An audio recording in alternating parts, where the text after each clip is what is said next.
to Gaming Topic News. This is our first episode, so it's going to be a little rough, but hopefully you guys enjoy it. I'm B-Sav. And I'm Chemo. And today we're going to go over some hot gaming topics that have just come out.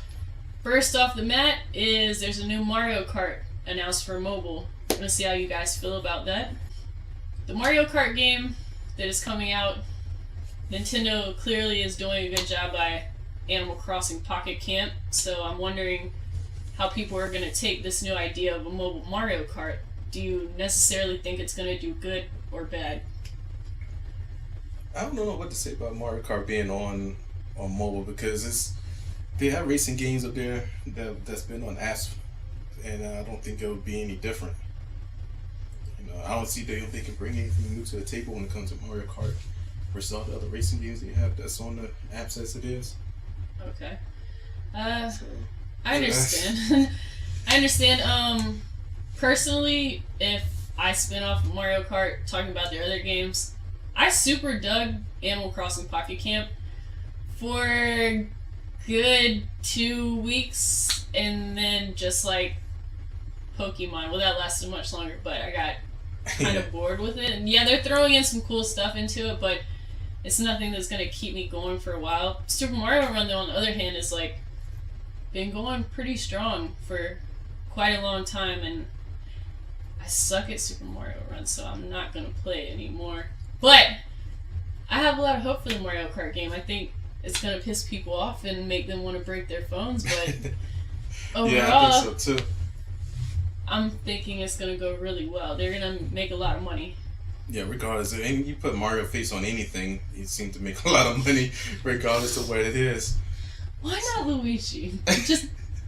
Luigi's my dude, and everybody always likes Mario, and he's like this little short, stocky one. I'm just saying, I like the villains. Give me a fucking Mario Kart. Give me a Luigi, not Luigi's Mansion. Give me something Luigi, please. Like, make him great again. Do it. To make him great again. I can't remember Luigi being real popular. I don't know. He was the cooler brother, and he got shitted on all the time. I just feel bad for him. Yeah, I've always been for the villains. I love Bowser.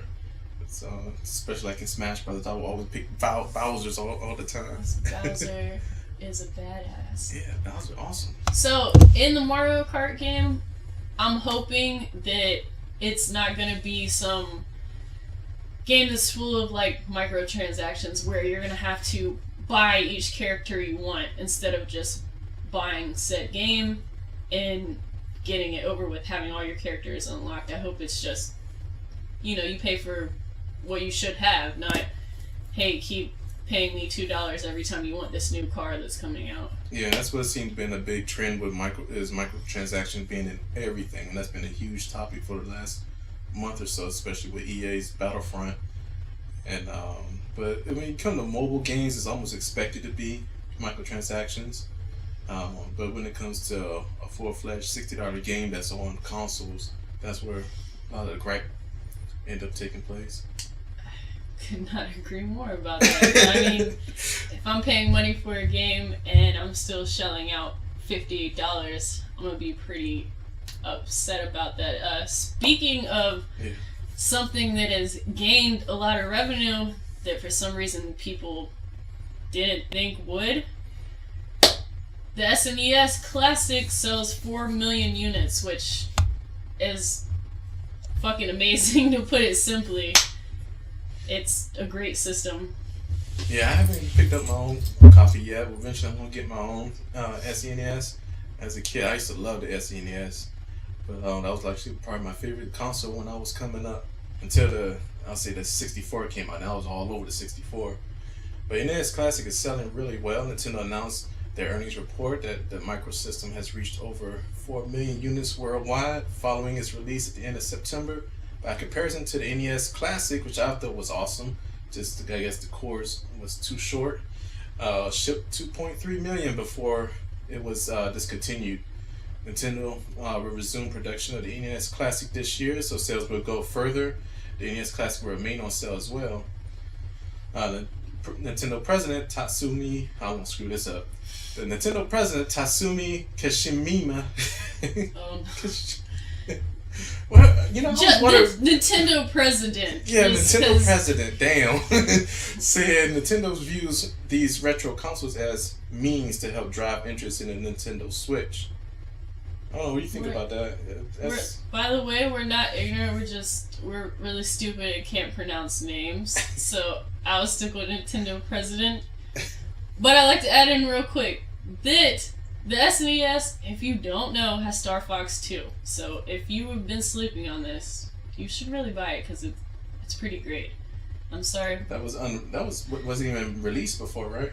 No, it was not. I've been waiting a long time. I waited at Toys R Us for like 4 hours for this system. Man. And they actually had like an oversupply. So it was like for nothing, but just to be sure, I waited anyway. So just for some of you that don't know, the SNES class is a micro size version of the classic iconic Nintendo console. Comes with 21 games, including a previous unreleased Star Fox 2. The NES Classic has 30 games, including some of Nintendo's most famous games like Super Mario Brothers and Donkey Kong. And if you guys do buy an SNES Classic, go ahead and get the wireless controller because I'm going to save you the trouble now. It's like a foot in length, and you guys will be super pissed off if your TV's big. You're just going to sit there and, you know, they used to yell at you back in the day if you're sitting too close to the TV. That's literally what's going to happen. It's really bad. Yeah. It seems like we have a lot of Nintendo news this week. Nintendo Switch outsells its predecessor Wii U in just 10 months. So if you bought your Switch yet, Nintendo Switch has been in the market for less than 11 months, but it has already outsold its predecessor, the Wii U. Around 12.13 million Switch units were sold during the 9 months ending in December 31st. With 2.74 million sold during the hybrid console's debut month. Overall, that means that there was 14.87 million Switches that had been sold by the end of December of last year. As of October 31st, 2017, the Wii U hardware sales stood at 13.56 million, which is very unlikely at 1.31 million Wii U consoles being sold in November and December. This means the Switch has almost certainly outsold the Wii U. More up-to-date sales figures from the Wii U have not been provided yet, so we're kind of lost on that. Switch sales, though, are not too far off. What, as the GameCube? Yeah, it's not too far off from the GameCube, which sold 21.74 million. It's still far behind, but it's still catching up. It's not bad. Yeah, catching up to its Wii. The Wii actually was their top-selling console, period, so far. That's surprising. Which sold 101.63 million units. That's a lot. That is a lot. I'm really old school, so like the GameCube was my shit, and it had a handle, and it was as hard as a brick, and I could carry it around. So like I'm still digging that, but I'm just surprised that the Wii is their highest sold console, because I mean, yes. When I was coming up, I know the Super Nintendo and the 64 were sold. Everybody had one. I mean, you know, so you're right, and I'm not even gonna knock the Switch though, because personally, I think it's quite amazing. My number one thing is that, you know, the battery life isn't great, but for the price I paid for it and the games that are on it, I could not be more pleased with the system that I have. I can carry it around. I could play it like while I'm on the way somewhere if someone's driving, because I'm not reckless, but you know, you could do stuff like that. It's awesome. Like, you could just carry it with you, or you could hook it up to the TV and let everybody watch. You want to be selfish? Take it back. Like, it's that easy. Yeah. It's great. Sounds like it's like a advanced version of the 3DS, you know, except without the 3D. Great, though. Yes, that is true. Which is also, you know, I was surprised because everybody has a DS, so yeah. That should be up there somewhere. But you know, I don't know the stats on that, so yeah, it's all right. Maybe we'll get something on that. And all right. On other Nintendo news, new Super Mario movie is confirmed at the Minion Studio. Miyamoto will produce it. I did not know this. Yes, I'm excited. I'm sorry, you guys are trying to have the news, but I'm excited. Yeah, I love it. Please. Because I mean, it's you know, I'll contain myself. It's the people that made Despicable Me and Minions. You know, who don't love those two movies? It's yeah. Sorry, this is gonna be really good. I think so too. Nintendo has confirmed more details about it. Upcoming animated Super Mario movie, and suspected Despicable Me and Minion Studio Illumination will produce the film. This was confirmed during the evening presentation by Nintendo President Tatsumi Kishimi. Nintendo President. Nintendo President. That's what it is, right? He's a Nintendo President. Yeah, Universal and Nintendo will finance the movie together, with Universal Pictures handling the worldwide distribution. So the new Super Mario movie that's confirmed, I'm super excited about. I really didn't know about it. I know most of the topics we were going to cover, but this one's kind of a surprise to me. I am one of those shitty people that really like the old Mario movie that got such bad reviews, but I was a kid and it was so great to me because like I played it and it was on TV as a movie. I used to love the old and cartoons. It was beautiful. And if for some reason people do not believe me, I'm gonna tell y'all now. That the bomb he has on, it's either Nikes or Adidas. Or Reeboks. It's a fucking, I want to say it's Nikes. If you look at him, he has on Nike shoes. Nothing I'm lying. Please look it up. Like, I feel like everybody slept on that movie and didn't even notice all the stuff that was in it. But he's wearing some name brand shoes. Like, he was on it even back then. Yeah, unfortunately that movie was a commercial failure. And it starred Bob Hoskins and also John Leguizamo. They both represented Mario and Luigi together. Yeah, John Leguizamo, I haven't seen him in a movie in God knows how long. I like him a lot, though. Yeah, he was pretty cool. But you know, at one time, Netflix was trying to pick up a Zelda TV show, which I always wanted to see a Zelda movie or TV show. I mean, I think Zelda would be a huge hit, regardless of where they put it, whether it's a TV show or a movie. You're right. Yeah. I mean, I would love to see a Zelda movie. I would just hope that there's no good way to do a Zelda movie that people wouldn't be upset about. I feel like no matter what you do, has high expectations. It's such a great like game that people would find something to complain about, and it might get really bad reviews, even if it is good or not. I have seen some shorts though, like little short films that people have made. The Majora's Mask one is fucking phenomenal. If you have not seen it, that was really good. I wish I knew the whole link so I could read it out to you, but it's pretty fucking great. I could post that on the description. Post it right here. Is that how that works? Yeah, I guess so. Yeah. But yeah, definitely, I would love to see a Zelda movie being made.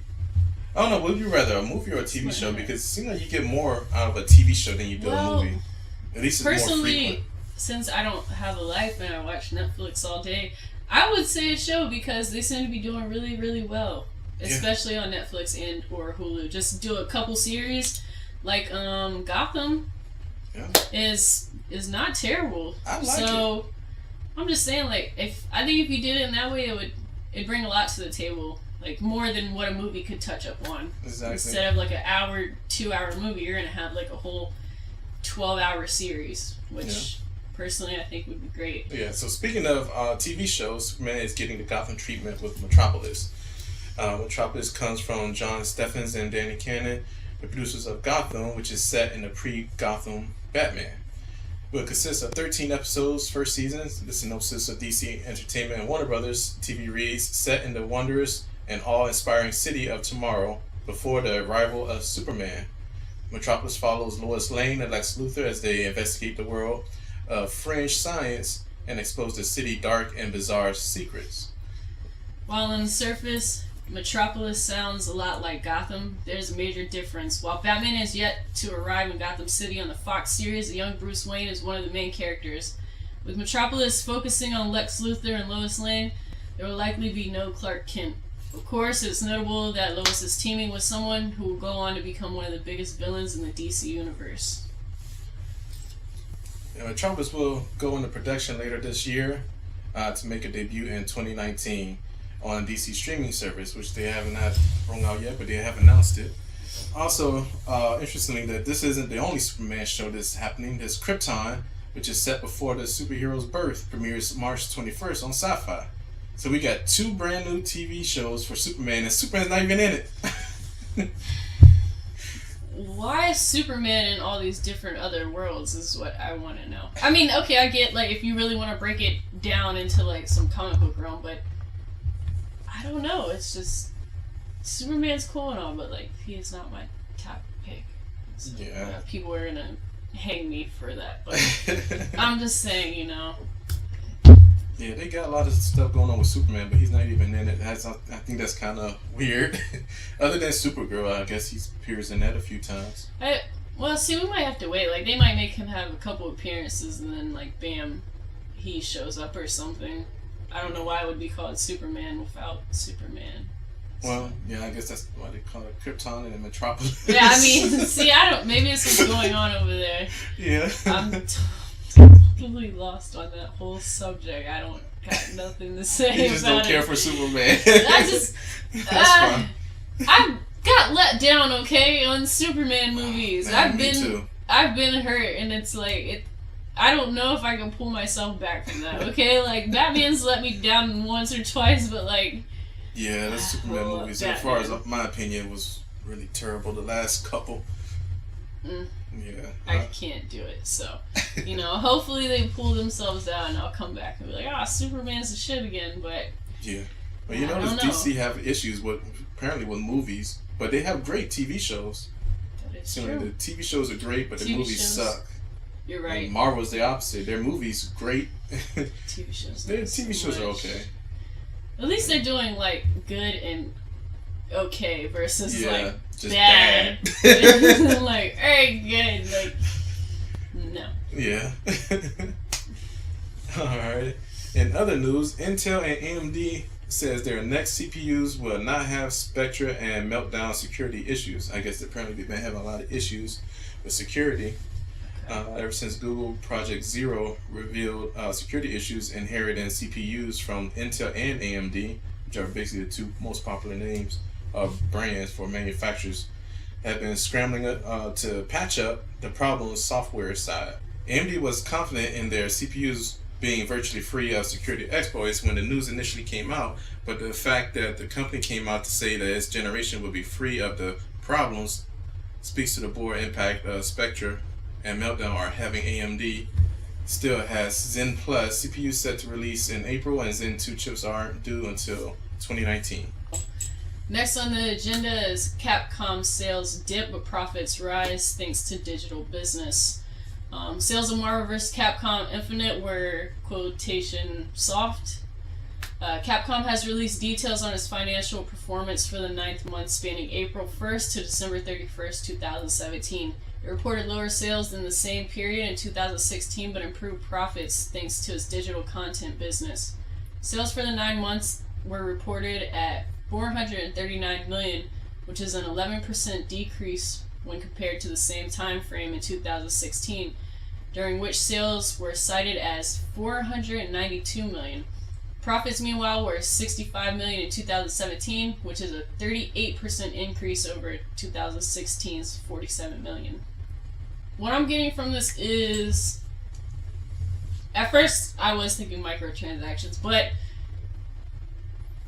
as we were talking about, I assume that it is you're versus hard copy versus digital downloading. Digital, yeah. Which I kind of could think because now we have more space to do that. So it would only make more sense. Like back when I first got a PS4, I didn't want to download anything because I barely had any space to do it. Even if I delete it and put it in my library, I still gotta go back to it later. But now, I mean, you know, now you got a lot of space. You can just have most of all your shit saved if you want to. And then it's also more convenient too, you know, versus having to go to GameStop at 12 at midnight when you want to get your game when, you know, you can already have it pre-installed and downloaded by 12 at midnight. So, and nothing's better than getting online and finding that your favorite game is a couple $dollars off. So that also helps decide what I'm gonna buy. Yeah.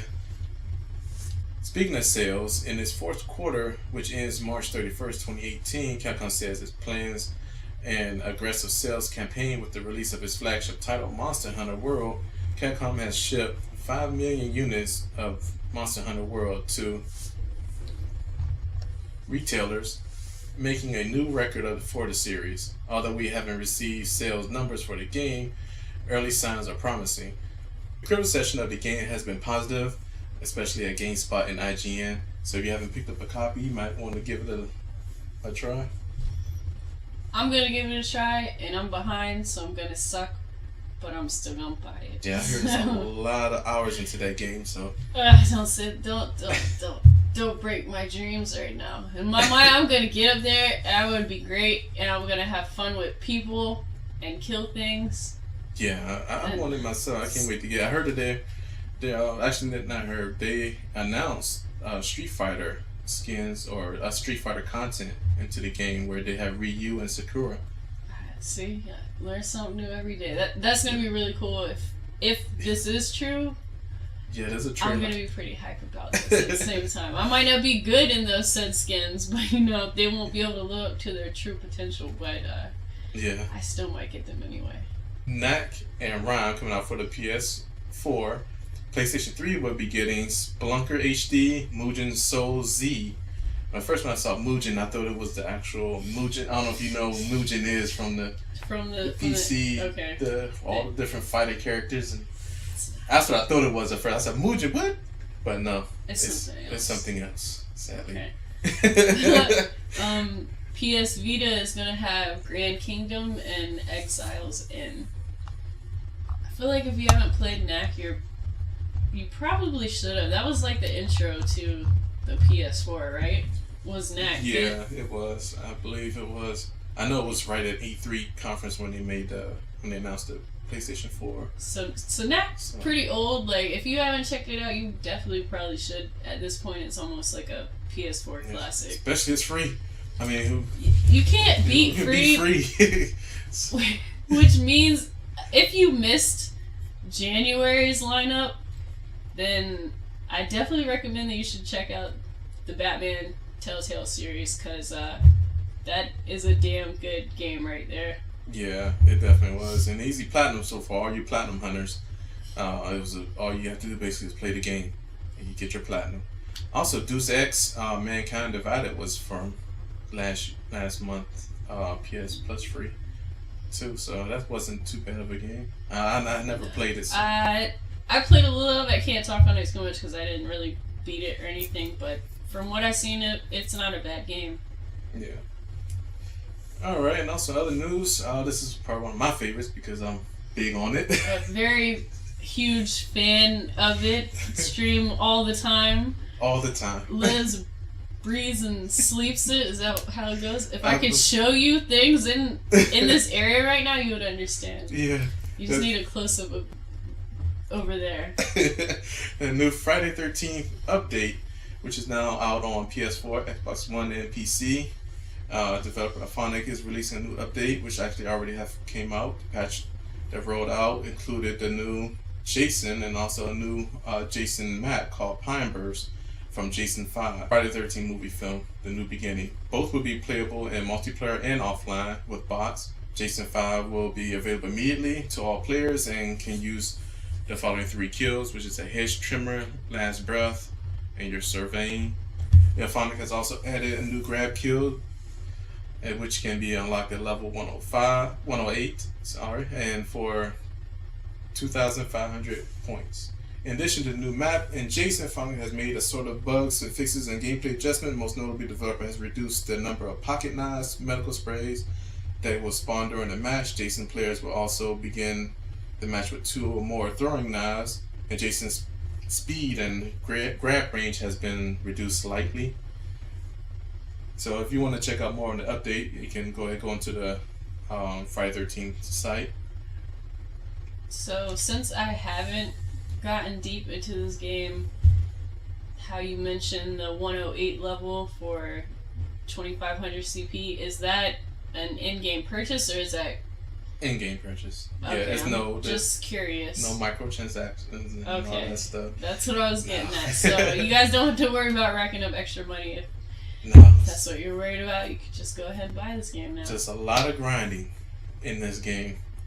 And also they're adding a couple more stuff in the future. Like they already announced Jason X from the Jason X film. Really?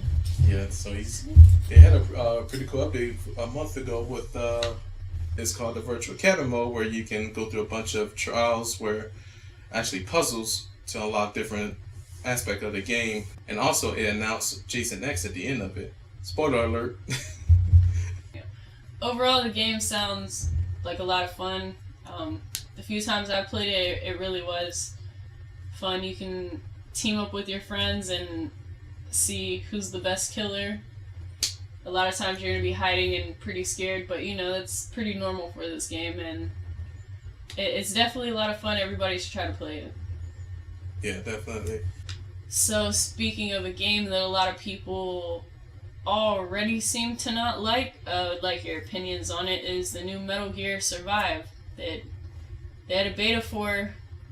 I might still be up, I'm not 100% positive.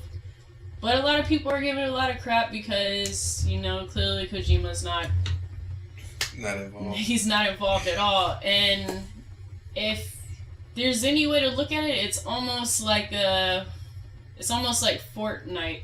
Almost you have a machine and you're thrown into a world with like almost zombies, but they're not zombies, and you take said machine and set it up. Zombies come and try to attack it. You have to build things, turret guns, fences, things like that to protect your said base. I'd just like people's opinion on this.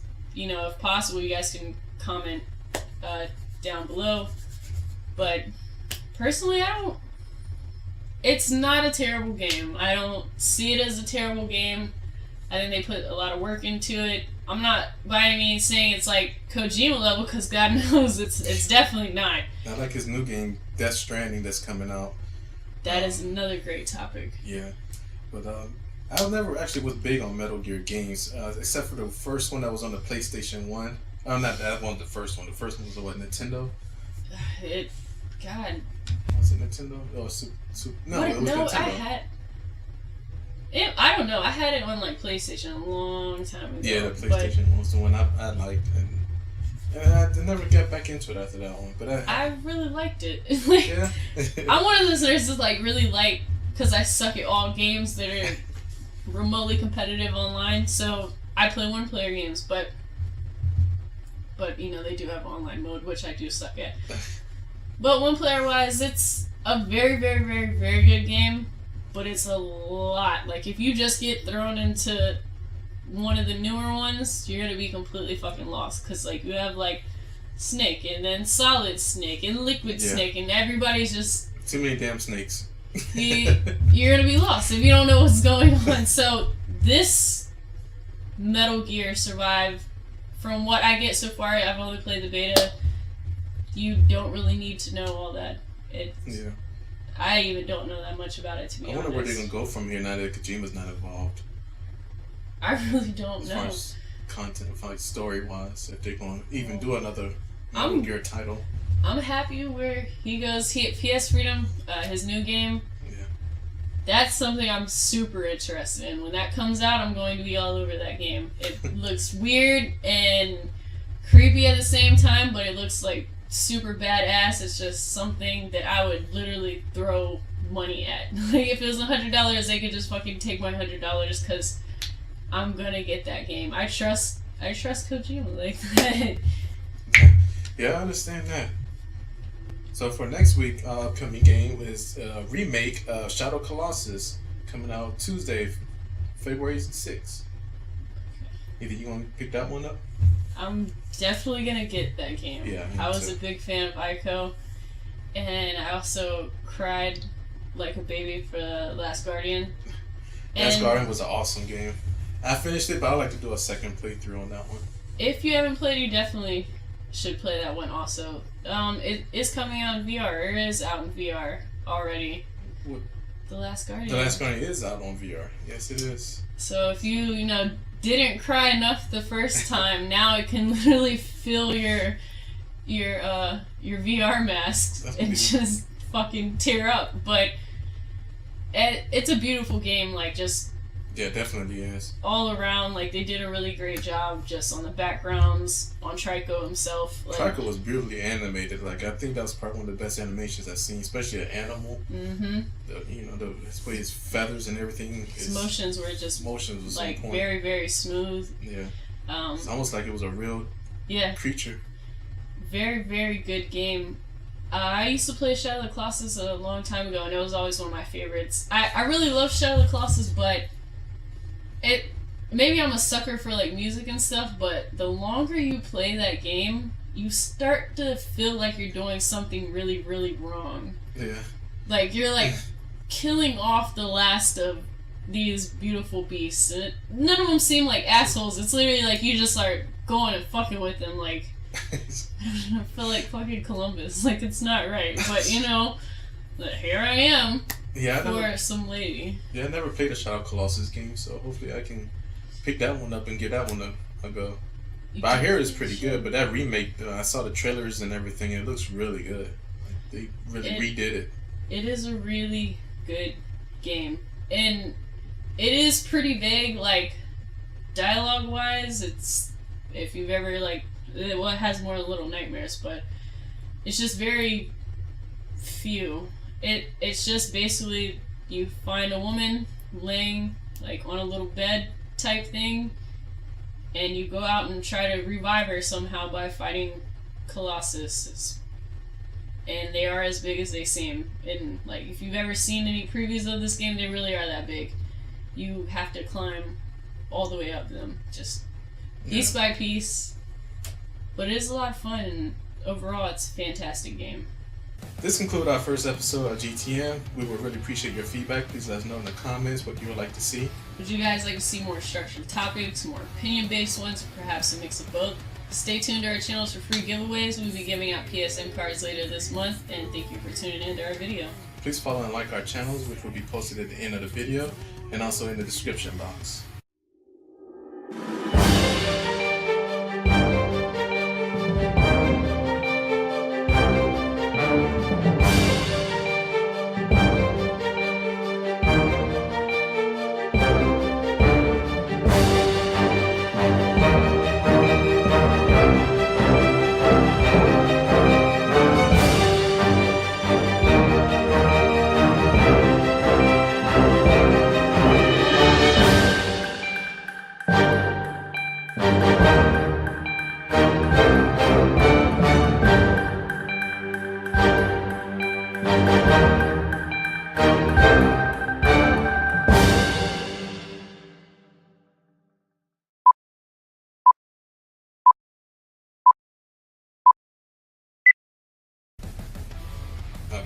The critical reception of the game has been positive in GameSpot and also IGN for its graphics and also its characters.